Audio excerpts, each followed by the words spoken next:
So my parents opened in 2007, but I really joined them in 2013.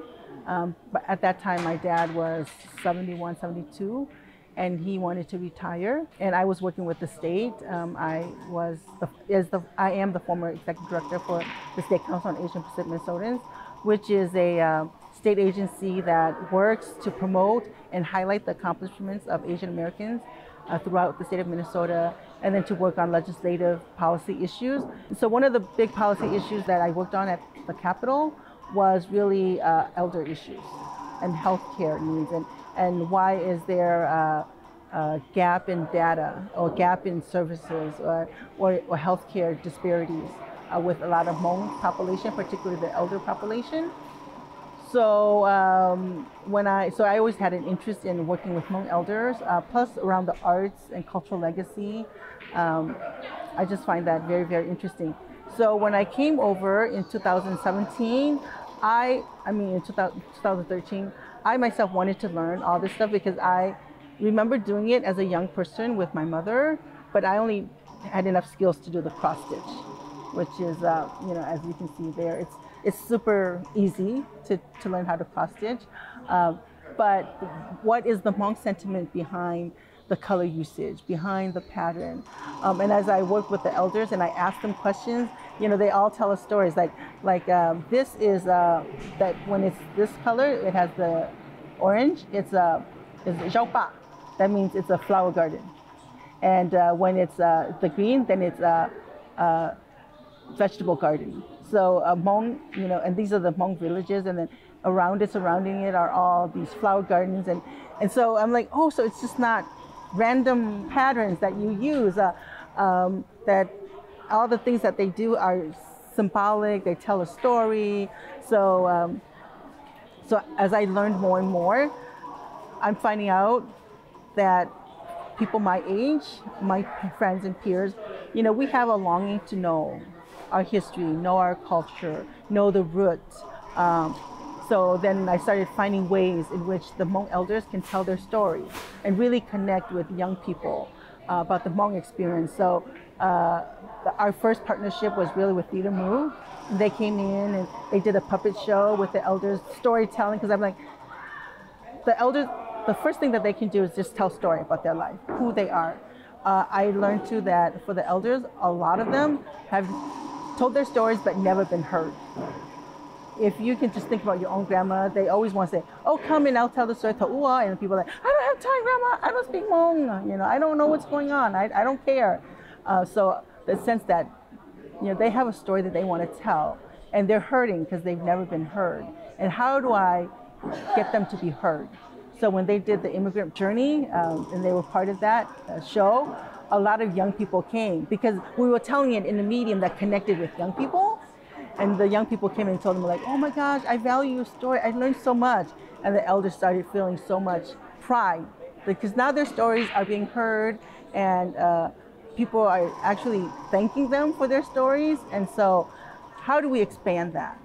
That was just a small segment. And the same thing with Bandao. I really want Bandao to really be honored, being recognized. And I see that a lot of the arts that are hanging at major institutions, at the History Center, at other places are not really true, authentic Hmong Bandao. They're more the story cloth, which is an invention of the refugee camp and as an economic tool. But none of my Hmong elders do that. None of them. And they don't value that. They don't wear that. But these are fabrics and that they wear on their clothes, that they do it for themselves. So the idea of how do we just don't take what we want, but that we actually honor, what we have and part of us. So the idea of I've always been talking about it, trying to find partners, and I'm glad the M heard us. So the idea of this is Bandao, but it's more than Bandao. I think it's our birthright and it's our cultural heritage. And Hmong people do have art, we do have culture. When I talk to the elders about that, they're like, well, we don't have art and we don't have culture. These are products of daily living. But I'm like, yes, products of daily living, but it is art. things that we create with our hands, right? The Makers Project. And so, and it has value and it has so much beauty, and it can transcend from the ordinary usage to, to a greater symbolism, things about bringing us together, uniting us, telling stories, symbol of who we are. So and the elders, it was really hard for them to exaggerate their pantaos. Usually this is small, it goes on a shirt, it's part of a collar or part of a belt. And so the pantao they do is small, like maybe what the Pa showed you earlier. It's small, but this one I 100% timed it.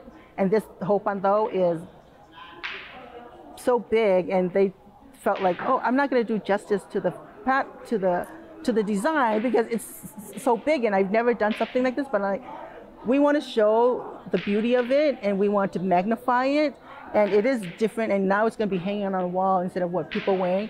So it's not going to be going to its true purpose. But now we're highlighting that, or arts and what we use daily, and putting it up higher. So even this is, high exaggeration stuff. And a lot of them felt like it's not going to be beautiful because it's so big now. But I'm like, no, we want to show them from, so that people can see, and they can see the detail. Because when you're Mimena, you have to stand really close and you can't really see it. So, but for me, the idea really is to just showcase the talent that our elders have. They're so smart, they're so wise. They are living historians, they carry the knowledge, and we have to pull it out of them, and we have to create spaces for them to be recognized and to be valued. So I'm so excited for the exhibit. I think,